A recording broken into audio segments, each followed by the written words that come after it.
our picks for the best movies of 2022. This is Nerdist Now.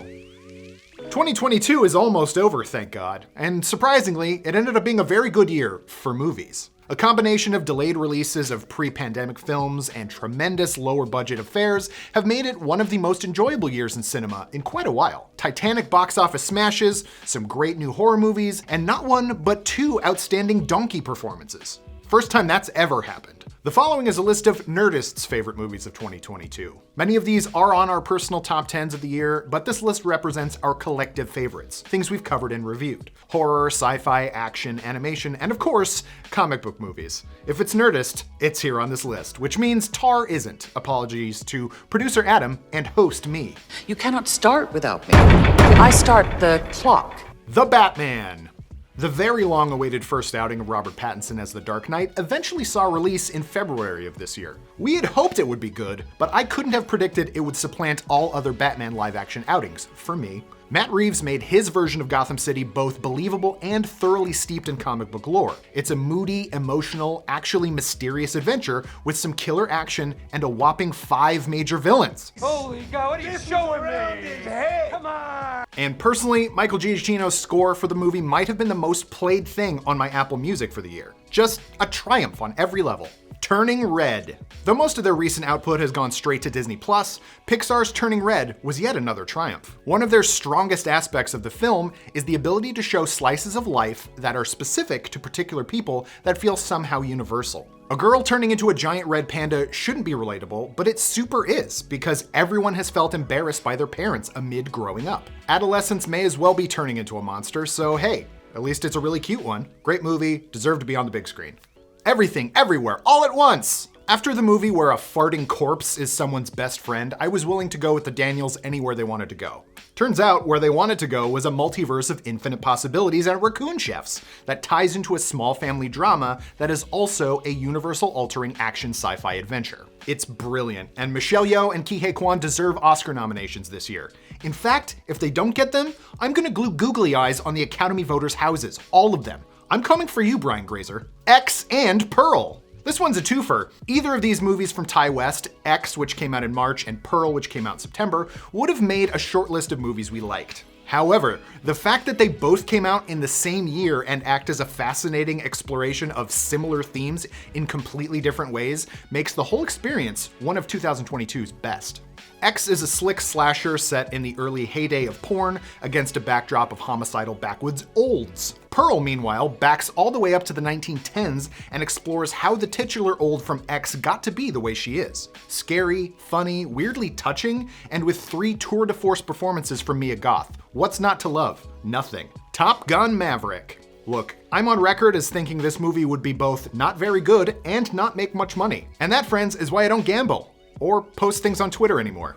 You know why. Top Gun Maverick is better than the 1986 original. I said it. Features a compelling narrative for Tom Cruise's never really grown-up Maverick, and has some of the most outstanding aerial stunt work ever committed to screen. It made a lot of money, and while it wasn't the greatest film ever made, it absolutely deserved to be seen as many times as it has. The Cruise man stays winning. That absolute lunatic. We'll see the movie! Nope.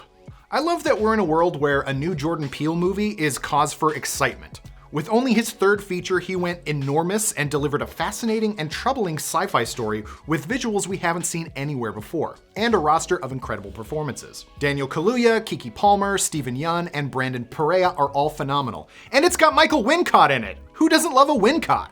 Nope is Peele's Jaws and Close Encounters all rolled into one, but the movie's most upsetting bits have to do with thinking humanity has any control over nature.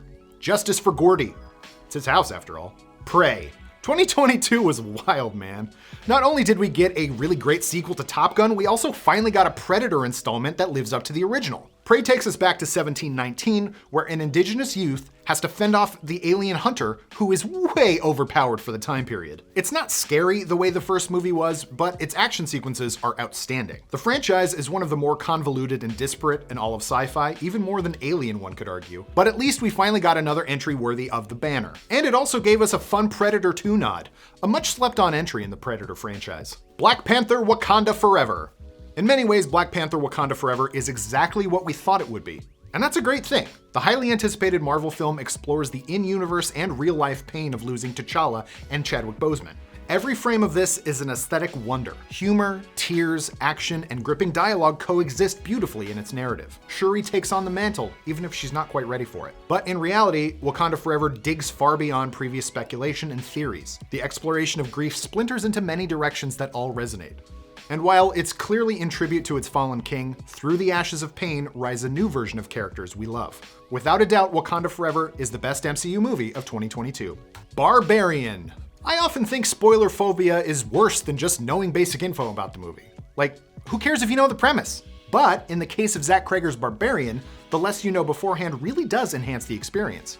Yes, it's on HBO Max now, so you should be able to watch, or buy the Blu-ray because physical media is the way to go. But we still won't spoil too much here. Suffice to say, this movie is truly buck wild and both scary and gory to the max, and full of hilarious social satire. Thank you very much, Mr. President. Suck my presidential Glass Onion. Rian Johnson's Knives Out was quietly my favorite movie of 2019. So the notion that he'd get to make more whodunit mysteries starring Daniel Craig as gentleman sleuth Benoit Blanc was beyond exciting. And while Glass Onion is a lot bigger and much more outwardly comedic than the first film, it nevertheless gives us lovely twists and anti-capitalist satire. Trade in your cozy sweater for seersucker beachwear and chill out with Noah Segan. And there's our top picks for our favorite movies of 2022. Seriously though, it was an incredible year for movies, not just American cinema. Movies like RRR, Decision to Leave, Athena, and The Big Four are all worth your time. But tell us, what did you think? What's your favorite movie of 2022? Did you watch Idris Elba fight a lion this year? And what movie are you most excited for in 2023? Let us know in the comments below, and for the latest and greatest in the world of pop culture, make sure you stay tuned to Nerdist.com.